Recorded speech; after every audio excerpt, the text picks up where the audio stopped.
Perkenalkan, nama saya Khairul Siregar. Perkenalkan, nama saya Syakira Rianti Lubis. Nah, di sini saya ingin menjelaskan Pancasila pada era pra-kemerdekaan. Indonesia dahulu kala, sebagaimana sebagai sebuah bangsa, embrio bangsa Indonesia dapat dilacak dari abad ke-7 Masehi. Ditandai dengan munculnya kerajaan Majapahit, Demak, Singosari, dan lain-lain. Meskipun dalam perjalanan sejarah, setiap kerajaan daerah terlibat berbagai konflik. Setiap kerajaan atau daerah yang ada di wilayah Nusantara memiliki jiwa yang sama. Maka jiwa yang sama dilindungi, menjaga eksistensi bangsa selama beradab. Kerjaan ini, istilah Pancasila dikenali buku Naga Kertagama karangan Prapanca dan buku Sutosama karangan Empu Tantular. Dalam buku tersebut istilah Pancasila mempunyai arti berbatu sendi yang 5 dalam bahasa Sanskerta. Juga mempunyai arti pelaksanaan kesusilaan yang 5, yaitu tidak boleh melakukan kekerasan, tidak boleh mencuri, tidak boleh berbohong, tidak boleh berjiwa dengki, dan tidak boleh bermabuk. Pertengahan abad ke-16, Nusantara mulai kedatangan penjajah. Kolonialisme ini merusak jiwa bangsa yang dijunjung berabad-abad. Kekayaan alam Nusantara dikuras habis, setiap daerah dan kerajaan dipecah belah, dan bangsa Indonesia diperbudak. Pada tanggal 28 Oktober 1928, Sumpah Pemuda membangkitkan kembali jiwa bangsa yang terpendam oleh kolonialisme. Sumpah Pemuda adalah sebagai salah satu tonggak sejarah yang merefleksikan dinamika kehidupan kebangsaan yang dijiwai oleh nilai-nilai Pancasila adalah termanifestasi dalam Sumpah Pemuda. Sumpah Pemuda menjadi awal kemunculan eksistensi bangsa Indonesia, bangsa yang tidak terkotak-katik dalam kedaerahan, tetapi sebagai satu kesatuan.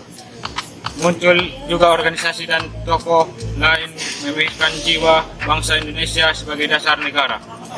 Baiklah, saya di sini akan menjelaskan Pancasila pada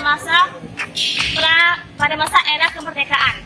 Jadi, penyusunan Undang-Undang Dasar 1945 berlangsung pada waktu menjelang akhir Perang Dunia II. Dan setelah berakhirnya Perang Dunia bahwa pemerintah Hindia Belanda yang menduduki Indonesia selama beratus-ratus tahun lamanya. Pada tanggal 3 Maret 1942 telah menyerah kepada tentara Jepang yang menyerbu Indonesia. Jadi Pancasila dalam perspektif sejarah perjuangan bangsa Indonesia merupakan cara pandang untuk menilai peristiwa yang melatar belakangi terbentuknya NKRI dan dasar negaranya yaitu Pancasila. Jadi, bangsa Indonesia pasca kemerdekaan mengalaminya banyak perkembangan. Sesaat setelah kemerdekaan Indonesia pada 1945, Pancasila melewati masa-masa percobaan demokrasi. Pada waktu itu Indonesia masuk ke dalam era percobaan demokrasi multi partai dengan sistem kabinet parlementer. Jadi Pancasila pada masa ini mengalami masa kejayaan. Sekian dari presentasi kami. Mohon maaf bila ada kesalahan maupun kekurangan. Wassalamualaikum warahmatullahi wabarakatuh. Perkenalkan, nama saya Nur Hasana. Dan saya Maisa Eka Sari Dewi Marpaung. Dan di sini saya akan menjelaskan Orde Lama dan Orde Baru. 1. Orde Lama. Orde Lama juga bisa disebut dengan masa demokrasi terpimpin. Pada masa ini adalah di mana bangsa Indonesia mengalami kritis dan suasana politik yang sedemikian rumit. Di masa ini muncullah berbagai penyimpangan. 1. Pengangkatan Presiden Soekarno seumur hidup. 2. Diizinkannya Partai Komunis Indonesia dan dalam bentuk Naskom atau PKI. Dalam Orde Lama terjadi peristiwa yang paling kelam bagi bangsa Indonesia, yaitu G30 SPKI pada 30 September 1965. Pemberontakan ini bertujuan untuk melumpuhkan kekuatan negara dan mengganti ideologi Pancasila dengan komunis. Beruntungnya, upaya tersebut dapat digagalkan. Pancasila tetap sakti dan tidak ada yang dapat meruntuhkannya. 2. Kedua, Orde Baru. Orde Baru pada masa 1966 sampai 1998. Pada masa ini terjadi pergantian Presiden Insinyur Soekarno ke Jenderal Soeharto melalui Surat Pemerintah 11 Maret 1966 atau sering juga disebut Super Semar. Soekarno memerintahkan Soeharto untuk memulihkan stabilitas dalam negeri dan menumpas pemberontakan PKI. PKI pun berhasil ditumpaskan dalam waktu singkat. Soekarno mendapatkan dukungan besar dari rakyat Indonesia untuk memimpin kekuasaan di masa itu. Pada kepemimpinan Soeharto, stabilitas negara sangat terjaga.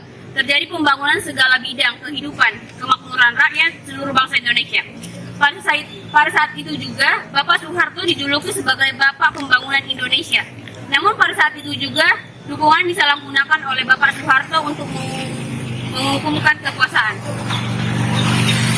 Baiklah, saya juga akan menjelaskan masa reformasi.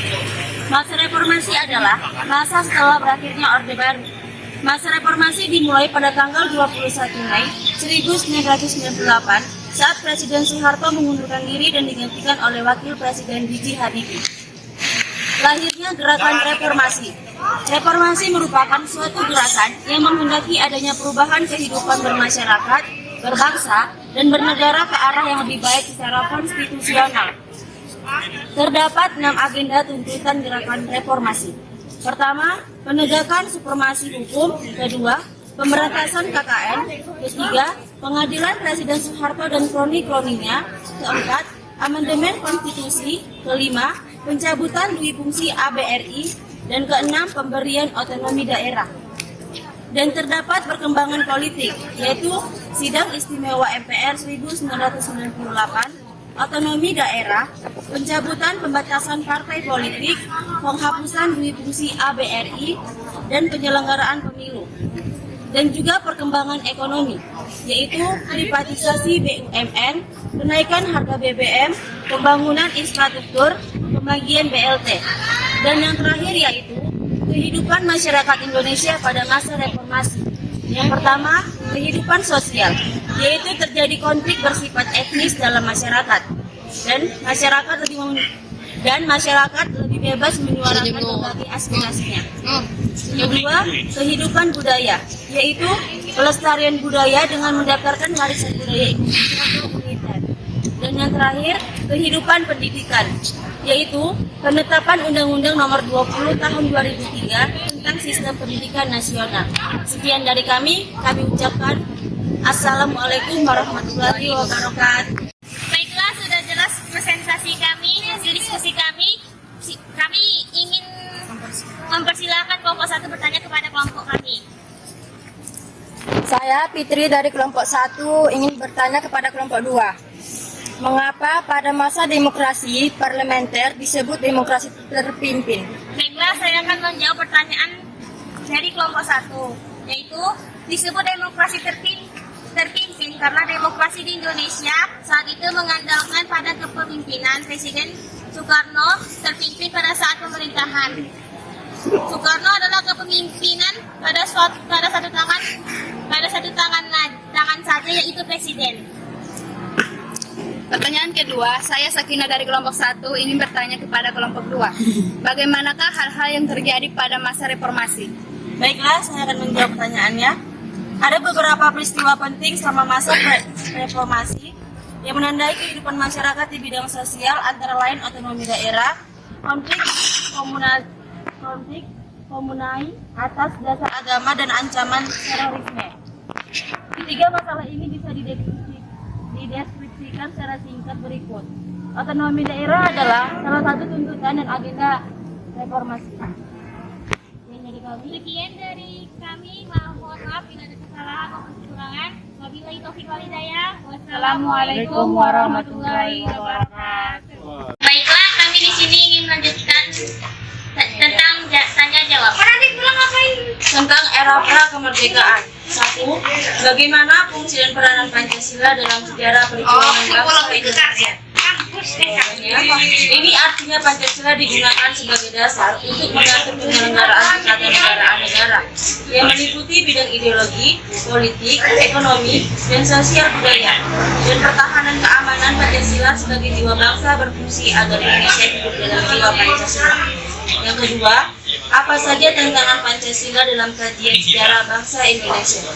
Tantangan yang dilalui Pancasila dalam kajian sejarah Indonesia, adanya upaya perubahan ideologi Pancasila, seringkali terjadi upaya-upaya menggeser Pancasila sebagai ideologi negara, yaitu seperti peristiwa pemberontakan PKI yang bertujuan menggantikan ideologi negara menjadi komunis lagi Pancasila.